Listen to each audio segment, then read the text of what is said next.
Hello, my friend. Welcome to Bold Conscious Connections. My name is Raju Panjwani, and I'm just thrilled to have you here. So this channel is dedicated to exploring the journeys of visionary leaders, entrepreneurs, who really dare to follow their dreams, their passions, and create really impactful businesses. So if you're looking to become an entrepreneur or otherwise seeking inspiration to elevate your career, well, you're in the right place, my friend. Let me say, why do I do this? It's because, like you, I had a career over 25 years, and at some point, my desire to follow my own path just took over, and I quit my job about 20 years ago now. So on this channel, what I do is we delve into strategies, mindsets, stories behind the success of those that have done this before, like I have. So what I want you to do is hit the subscribe button, tap the notification bell, and join us on this exciting journey towards living boldly and consciously. So now let me just dive into this episode with you. Well, a long time making and long time in the coming. I just want to welcome Akshara Lalwani, founder, CEO of Communicate India. And we'll talk about our history because it goes back about 20 years. So Akshara, I'm going to describe about, what you've been doing for all these years in the show notes. But let me just quickly say in the headline, I guess I've known Akshara for about 20 years. Akshara Lalwani is a founder of Communicate India, as I said. She's built a team of over 150 professionals over these years.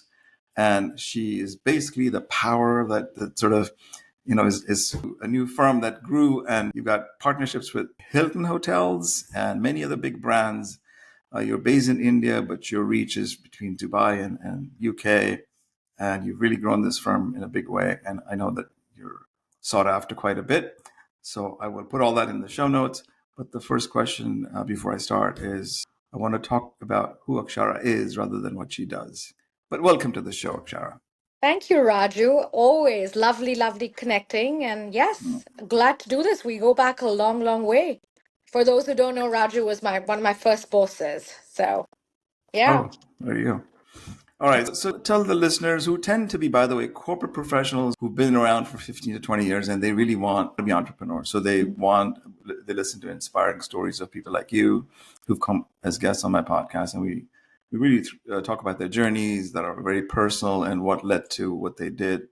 And so that they can actually feel the confidence to I don't want them to quit their job, because it's not that corporate employees is a bad thing. It's just that they already know they have something more to bring to the world. So, a business and entrepreneurship journey is a good way to project that. So I don't know if one of my mentors, and it's the headline for my podcast, is a leader is alone. She's the one that takes the risk of stepping into the unknown. So first of all, that's from Guy Finley. How does that resonate with you? And as I said, the first question was, who is Akshara? Not what she does. Okay, great. Wow, that's deep. But I will try to answer it as honestly as I can. Akshara is a person who likes to speak her mind, irrespective of whether it's professionally or personally. If I like something, it's on the face. If I don't like something, it's on the face. Deeply passionate. I think that's very important, irrespective of whether you're an entrepreneur or not, to really do justice to any role you are in, whether you're an employee, employer, parent, teacher, whatever. I think it's really important to be passionate. Yeah, and deeply spiritual. Oh, well, you're walking right into this one, because this is the podcast about unity consciousness, which implies that we're all connected. So we'll come to that. So that's well said, Akshara. So you understand the journey is all about, taking that risk of the unknown and, stepping into it. So, and every successful entrepreneur really has transformative personal experiences and moments that defines their approach, their vision, what they're trying to do in the world, and what impact they're trying to achieve. So perhaps you can go back to a pivotal moment where you made that decision and significantly that altered your perspective. That changes and, of course, feeds into your strategy at Communicate India. I think there were very early moments in my life. For many of the people who thought I started Communicate at 23, and one of the first few questions is, how did you know you wanted to be an entrepreneur at 23? That's because for many people, I actually started working when I was 16, right? It's not the first moment you experience it. They're tiny moments that keep recurring over and over again, which make you more and more confident that you want to be your own boss. You definitely believe you have the potential of being an employer because that comes with, like they say, it comes with great responsibility. It has its own share of hardships. But when I was 16, I interned with MediaSoft with Radhika, who was my first boss. And I realized I could settle in very well with people who were much older. Then I joined HDFC Mutual Fund, which you may be aware about, and I was part time there. And I remember KYC had happened to come about for the mutual fund industry. And Yeah. there was like this huge revolt going on in this customer service department saying, oh, you want KYC in 2 weeks? How am I going to get people to give it to you and, trust us and all of that? And I was, I think, 17. I remember my boss, so Gloria and Sharmila, and I called up the customer and I said, it's KYC, you won't be able to operate your account. It's a formality and your documents are safe. And here's the customer ID. And I got it. I got the first one in the department in less than an hour. Okay. So, and no one did, and everyone looked like it was a big accomplishment. Whereas I was just like, you had to be convincing, you had to believe, you don't take no for an answer. And that was actually the first time where I felt, okay, wow, maybe I can do well in the real world, and maybe it's not that brutal out there, but it is. I will come to that as well. Yeah, and then I worked with you, and then I went on to work with a PR firm, and I loved engaging with people. I loved sales. I loved hiring people. And then I always felt like I wanted to do something slightly more different. Or like they say, I never always agreed with my boss. And I said, it's time to put your money where your mouth is. If you don't always agree with your boss and you think you can do it better, turned entrepreneur at 23. So these were some small instances that I think spurred that journey. Mhm. Well, exactly. I think you're right. It's not one pivotal moment, but many series of moments. But there is that decision point that you make, and you go, "What? I'm done." So I think you've just described the fact that, of course, by that time you had 6 years of experience under your belt. And as far as you being vocal, God, I got that firsthand. Like, You saw that very early on. yeah, Yeah. like, oh boy. So I do describe you as a force of nature, and I think you've lived it now for all these years. So well done, congratulations. Thank you, Um, Raju. so leading, I guess, a diverse team and to have 150 people that you're kind of responsible for across, I guess, different geographies at this point, I guess it requires a unique person inside of you, deeply, Akshara, clearly, going to the depth of who you really are.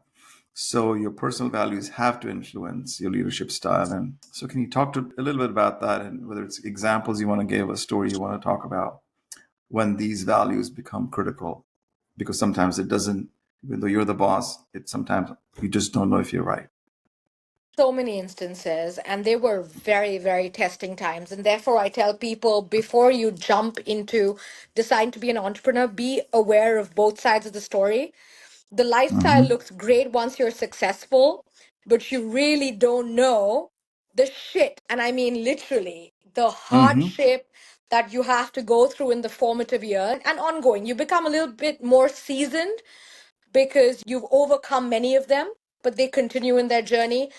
I think in the first year of my business, I remember a dear friend and a past colleague, but there were two others who I had hired, and they one called in sick and said, my mother is really unwell and I can't come to work.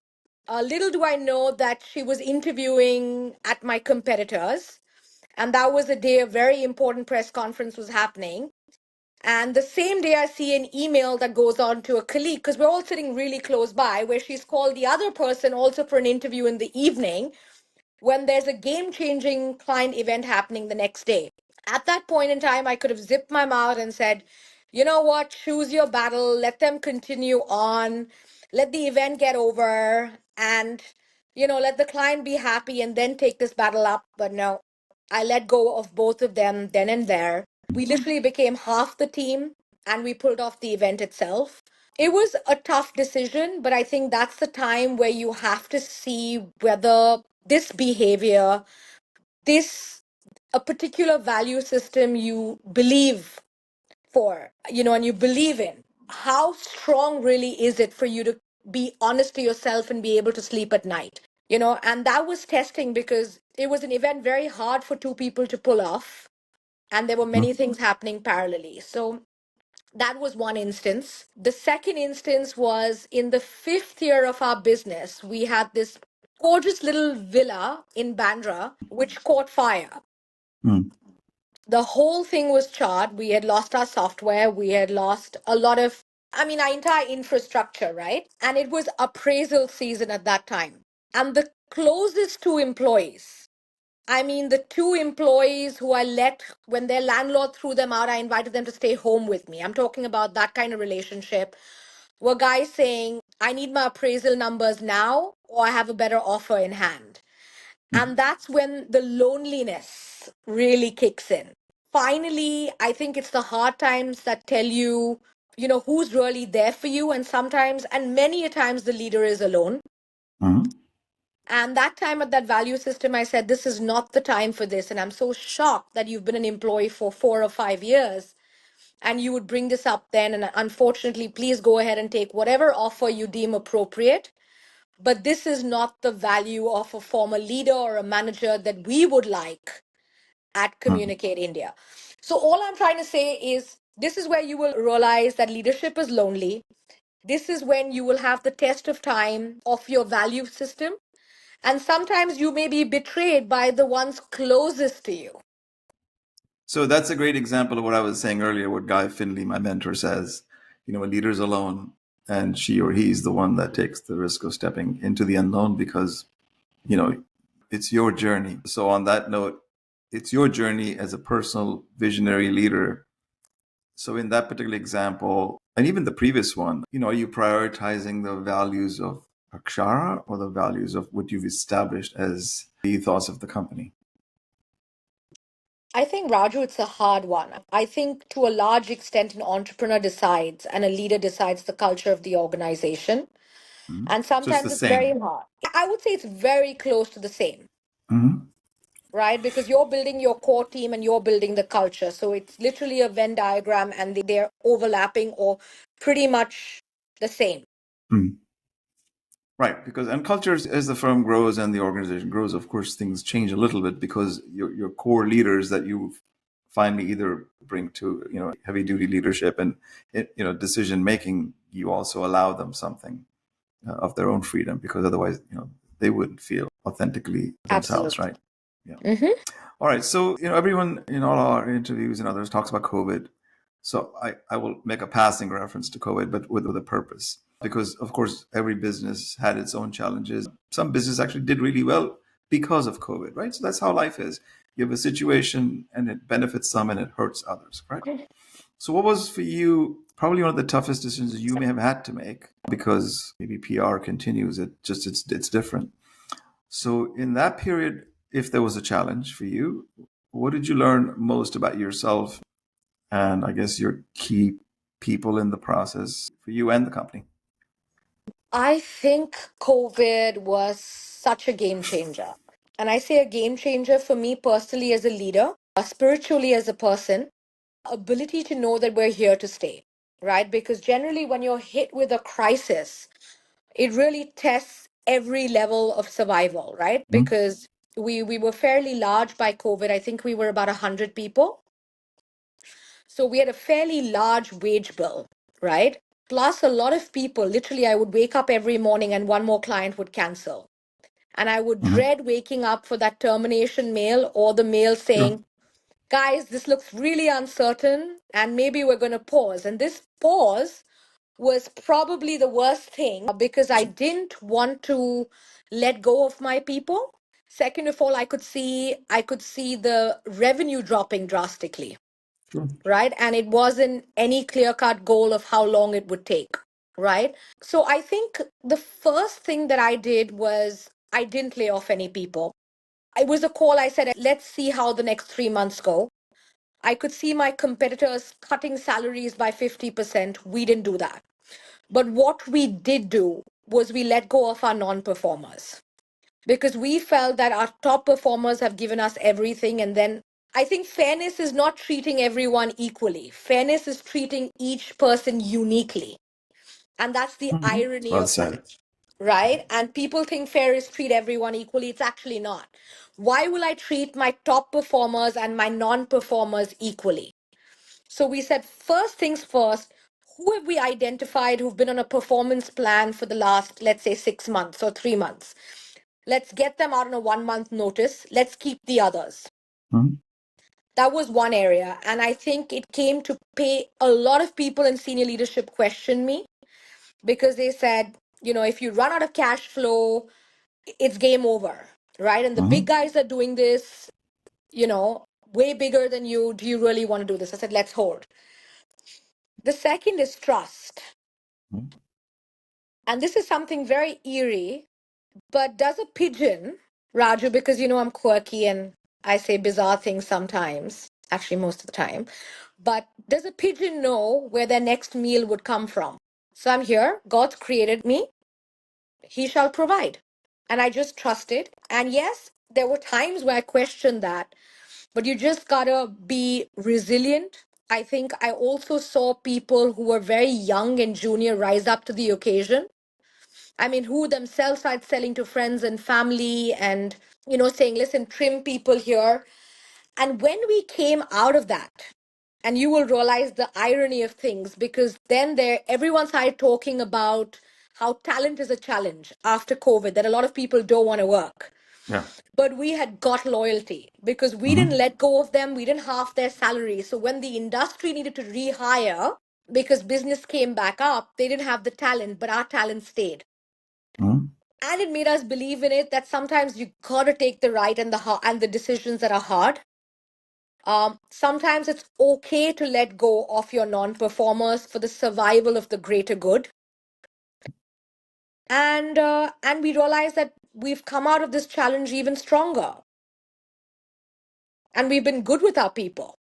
And they, wherever they go in the world, whether they've moved to Canada, some have moved to Australia, they remember that challenging period where we stuck it out, and they were single breadwinners for their family, all their EMIs, their cars, and that was tremendous pressure for an entrepreneur or a CEO.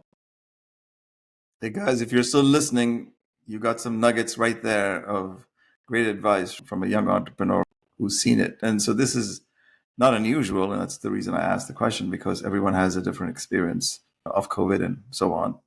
And we had our own, and everything is hard in that moment because what else can you do, right? Now, I would say you probably weed out non-performers anyway, I would imagine, right? Or you're just saying that there is a cycle, it's just that some of these were caught in that cycle. I think you need to do it regularly. I think a Yeah. lot of entrepreneurs are hard to fire. Hmm. And many a times you hear of these nuggets of information saying hire slowly and fire quickly, Yes. but sometimes it's really hard firing, right? I mean, of course, at that time it became us, but we realized that it should be done, weaning should be done frequently Yeah. for an organization to continuously scale. You need the best. You need to hire the best. Absolutely. You need to retain the best. So I got a bad rap when I was doing the fast termination at my previous job, the big one, and everyone complained. I said, "Well, we were hiring slowly and firing fast, so that's the mission." And You unfortunately, get a that's bad reputation, but you know why you're doing it. yeah, And as long as you have your reasons, as long as it's not an authoritarian decision, but for the greater good of the team, I think you have to be awesome, you have to believe in what you're doing. exactly. All right, well, good. So transition now. You talk about kind of innovation, integration of AI and into the PR world, and so we all know about digital marketing where the world is moving. But can you discuss a specific instance where AI significantly has enhanced a campaign for you, for your clients, or led to an unexpected positive outcome for them? I think so many positive outcomes. When people say AI is going to take jobs, I don't think so. I think you're going to be left with a bunch of smarter cerebral individuals leading. You can palm off the rudimentary processes because there's technology to speed it on. To give you an example, we've always had a challenge hiring content people for whatever Mhm. reason. People Yep. don't like to read as much. And this is not me putting everyone in a bucket, You're but talking about a trend. This is very normal. Nobody, even my own generation, they read, but they read a lot less, right? yeah, I've had Yeah. people who've come and interviewed for a lead content position and saying, I hate to read. And I'm like, Wow. Okay.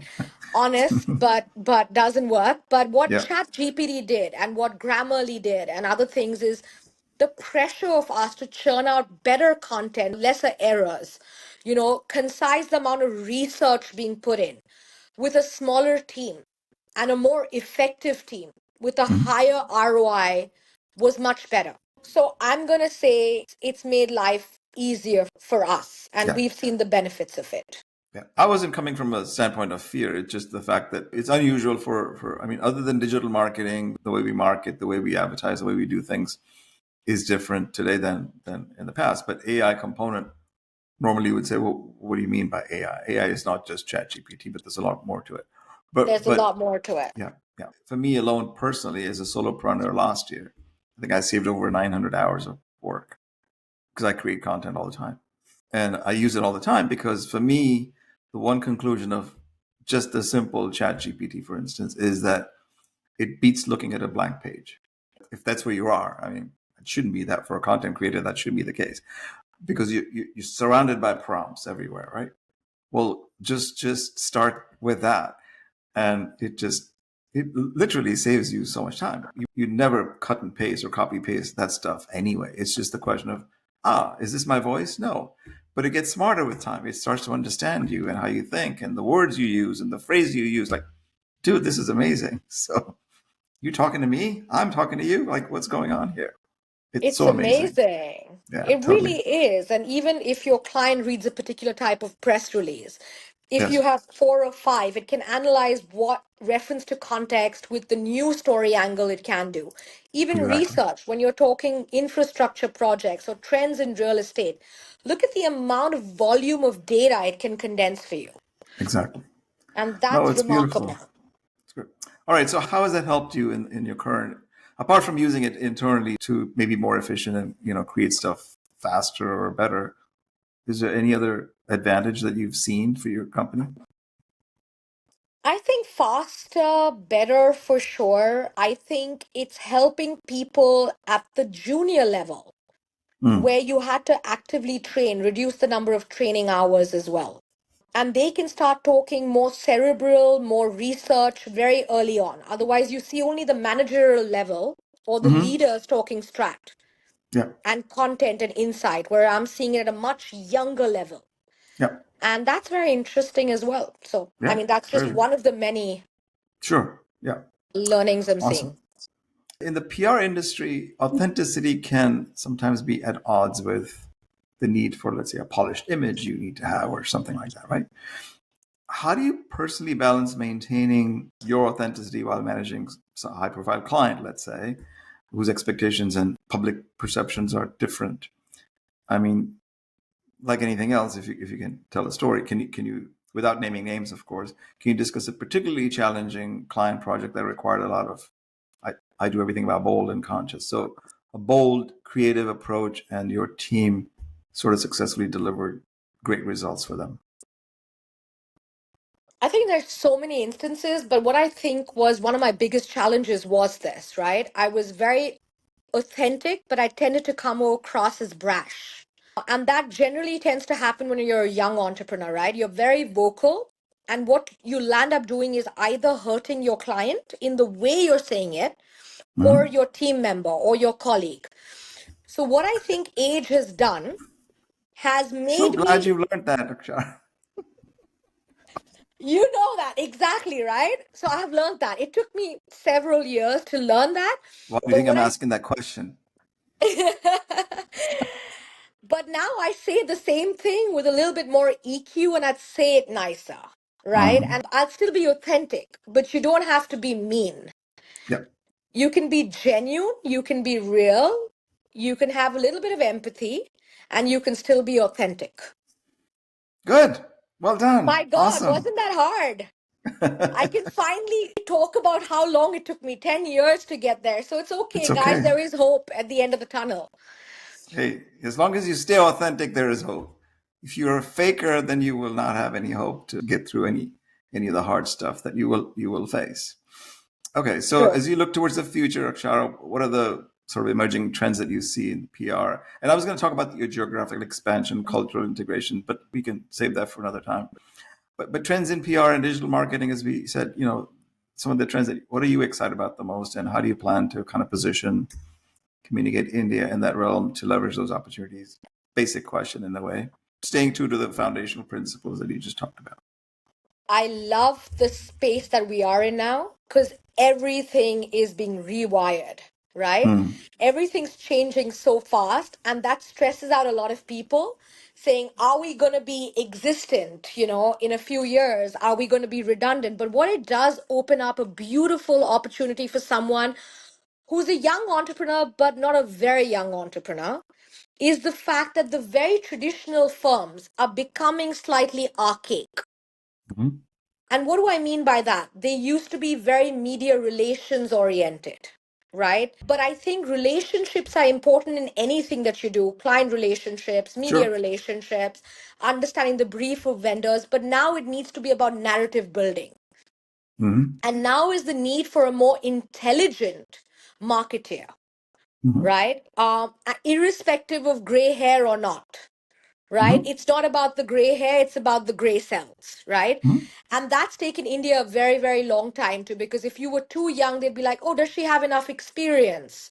Mm-hmm. Or, all of that. But I think that's all done away with. So it's a lovely opportunity.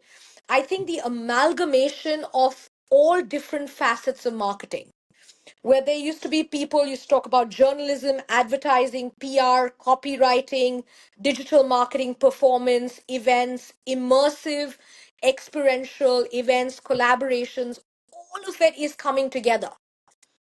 Mm-hmm. And now, not only do you need to be aware about what's going on in your field of marketing and specialization, but you need to be very, very well aware of what's changing in the marketing ecosystem.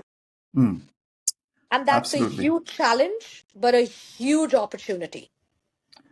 Well, these things, come in waves. So the opportunities are just different and the challenges are different, but they will come no matter what in different cycles always, right? So I didn't touch on some other things, but maybe you can answer this question. So people who are navigating these uncharted waters of, hey, look at, she's done this, she had an early opportunity, but even though I'm successful, I'm a managing director or whatever I am, but I want to survive. I don't want to be part of this corporate rat race. I'm already achieved what I've achieved. What do I, and I need this confidence to go and build my business.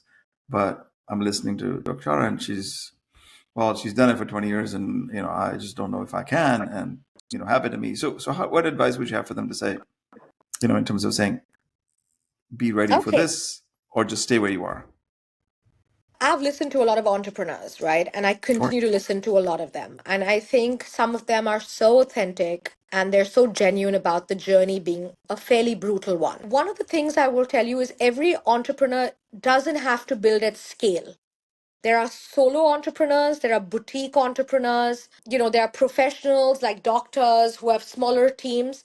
And there was a call I had to take about, I would say about 10 years ago, where I had to decide whether I want to be a boutique marketing company or I want to get scale. The challenge was I wanted to get scale, but I did not want to reduce quality. And that's a challenge, right? Because you're dealing with your inherent asset is your people. So you want to increase that, but you want to be hands on. You want to give your client one on one time, but you also want quality. So it's absolutely okay for an entrepreneur to say, I want to be just 10 people. Every entrepreneur doesn't have to go and build a 1,500 people team or 1,000 people team or 100 people team. It's okay. Mm-hmm. And you will know when you are plateauing, you know. Mm-hmm. And at that journey, it's okay to say, I'm comfortable here, I'm happy here, and I don't want to go tenfold. Contentment is important, right? Also, the second thing is, I don't know which entrepreneur said this, but a very famous one said that when I'm sitting on my deathbed when I'm 90, do I want to have any regrets? And I'm going to say 90% of entrepreneurs are going to fail. And maybe that's okay. At least you know you gave it a shot, rather than live when it's too old and say, oh, I should have, I could have. And that resonated with me very, very well. And maybe this helps the others. Awesome. That was mine. Really? No, I think I told you the story. What made me basically leave Morgan Stanley and my so-called big job was the fact that all these years of working for 30 years of for these couple of big companies, I will only have regrets because I didn't do what I really want to do, and I'm burning inside of me, but I'm just following somebody's formula, and that's what they told me. So actually, I started to practice when my wife passed away, or right around that time. Went to hospice a few times, like you know where hospice is. Yeah, of course. So I would ask just people and hospital beds, and you're walking the halls, and you ask these questions like, okay, all right, so they told you you've got cancer, and you're kind of at the end of your life. What would you say in terms of the summary of your life, that what was good and what was bad? And they all said, I wish I had done this, or wish I had done that. Now it covered the gamut, relationships, work, something I should have said and didn't say, any number of things that were just regrets. To your point that you're making, that it's like, if you're not going to do it now, when are you going to do it? That happens with kids as well, right? You're like, should I Yeah. have kids? Should I not have kids, right? Anything. Yeah. Anything. It's that dilemma you have it. But the point is, you don't want to die with regrets, right? Correct. And that's one thing, and it's okay to fail. And I must tell you, some of the most successful companies have had very, very small teams. Mhm. WhatsApp, Instagram's core team, and it's okay to say, I want to just build a company of 10. Everybody doesn't have to build a unicorn, and Exactly. chase that thing. It's okay. It's okay to stop and say, I reached my number. I'm very happy with what I do. Any further makes me unhappy, and the trade off's not worth it. And stop. It's fine. Brilliant. Awesome. So one of the five things that I talk to people, and I'm not going to go through the four, but one of them is that you either have a support system for you to stay sane and stay centered to your dream and authenticity and all the things we just talked about. Who's that for you? That's one. And second part of that question is, besides maybe who that person is or persons are there mentors that you have that keep you accountable? That's a very tough one. And honestly, it took me a lot of time, to the point that I think the first 7 years of my journey, I would say, were very lonely. I did at that point have my former boss, who also is with me now. So she was a great sounding board, right? And I'm very grateful for that. But there are some times where you're just alone, right? I found that about 7 or 8 years into the business, when I found my husband of today, who I actually had to import. Because for some reason I was too ambitious and too aggressive. Maybe I'm gonna get trolled on this, Raju, for being honest. Maybe a lot of the Indian men were like, oh my God, she wants to go and build this, and she wants to work 12-hour days, and she wants to catch a flight every alternate day, and is family a priority number one? And let's be honest, guys, when you're starting your entrepreneurial journey, there's nothing called work-life balance. So when Narayan Murthy got trolled and said, I want 90-hour work weeks, some of us all started with that, right? Yeah. And then it Mhm. eventually becomes more balanced. So I met my husband, who's Indian but British, 8 years ago. And I can promise you, he does a thorough job of keeping me in check, keeping the ego in check, keeping the temper in check, making me a better human being. And I say that, and that's my guiding light. But in all honesty, I don't have a mentor. To me, it's my partner in life and in the business. And that took some time. Mhm. But Well, maybe following you the should think advice about of other mentors people. and coaches. Absolutely. I mean, I know a bunch of Good them who do. coaches have coaches. I have three coaches, even though I'm a coach, Fantastic. which is how it is. Yeah. Fantastic. That's not a plug for me. I was just simply saying it's necessary to feel, because your own loved ones have a different perspective. They're certainly there. They love you. They care for you. They don't, they want you to see succeed. But mentors and coaches also want to see you succeed, but they give you the tough love that you sometimes need. And luckily, some clients have also been mentors in different parts of my life, right? Yeah, Who've sure, of who've course, guided me in the scale up journey and how to handle a difficult situation. So yes, it's of been a course. Okay, combination. okay. Are you ready for some rapid fire? Always. All right. Always ready. All right, it won't be too long. So think rapidly as well. But don't I'll try. overthink this. I'll Okay, try. number one, morning ritual. Horrible to say this, but a can of sugar-free Red Bull or celery juice. See, look at you told me be honest. Look at that No, look. that's good. Opposites. I It's know. one or the other. Okay, good. It's Well, one or that's the other. So it's Akshara for either you. celery juice or it's sugar-free Red Bull. And I know it's not Okay. healthy and I'm trying to change it. I'm not saying anything. I'm just sorry. My reaction already said something. I apologize. Okay. Number 2, favorite leadership book.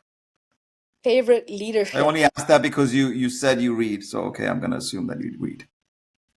Actively. Oh man, there's so many. Good to Great.